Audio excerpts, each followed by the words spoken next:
विनय करूं करी जोरी करी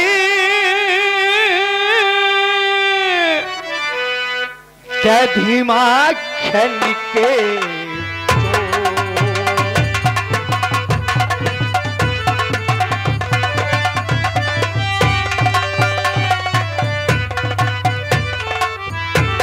तो विनय करूं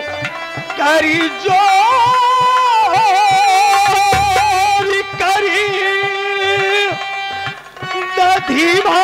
खन के चोर विनय करूं करी जोरी करी धीमा खन के चोर और तुझे कन्हैया मैं कहूं या की नंद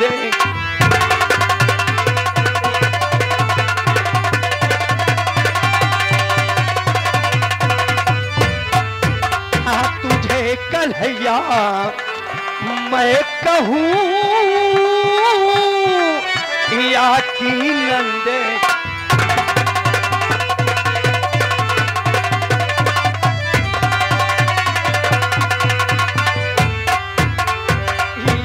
की नंद किशोरी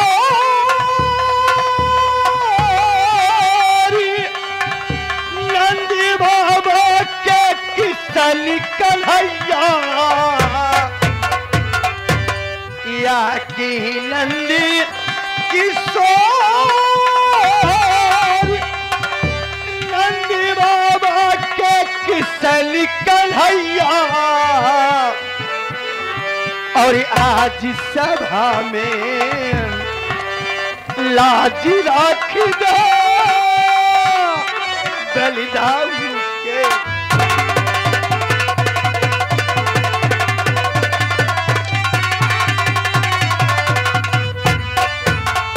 आज सभा में लाज रख दो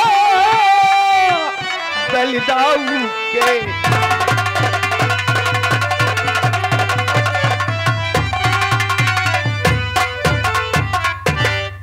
हाँ भैया मानवर श्रीमान राजाराम मानवर श्रीमान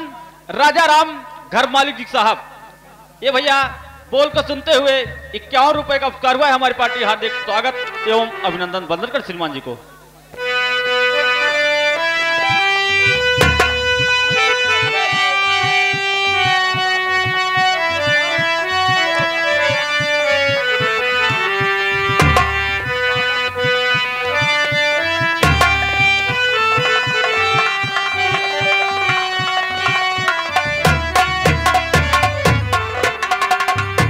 और आज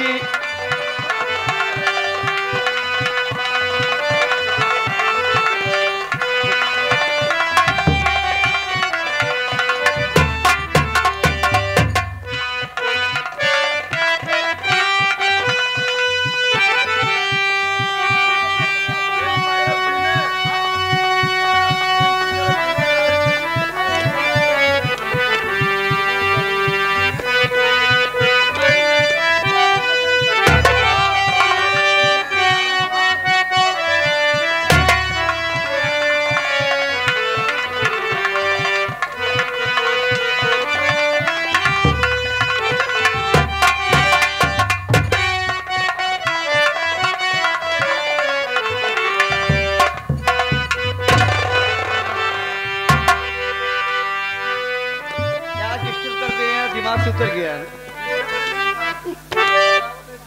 फिर से शुरू से करा।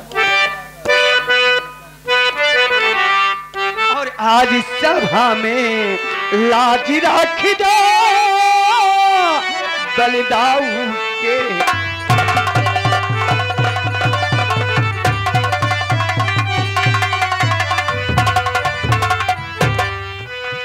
बलिदाऊ के भैया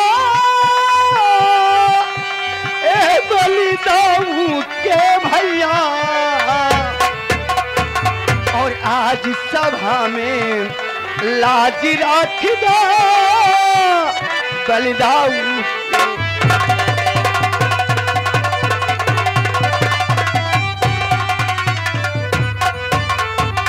तो पापी दीन मलिन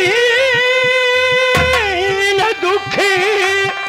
जन जीवन के उद्धार करैया पापी दीन मलिन दुखी जन जीवन के उद्धार करैया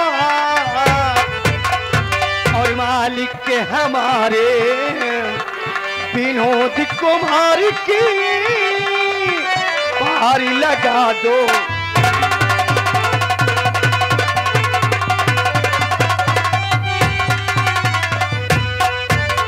मालिक के हमारे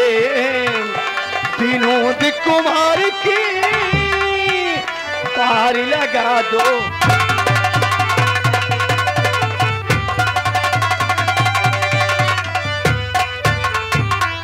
यही है इच्छा हमारी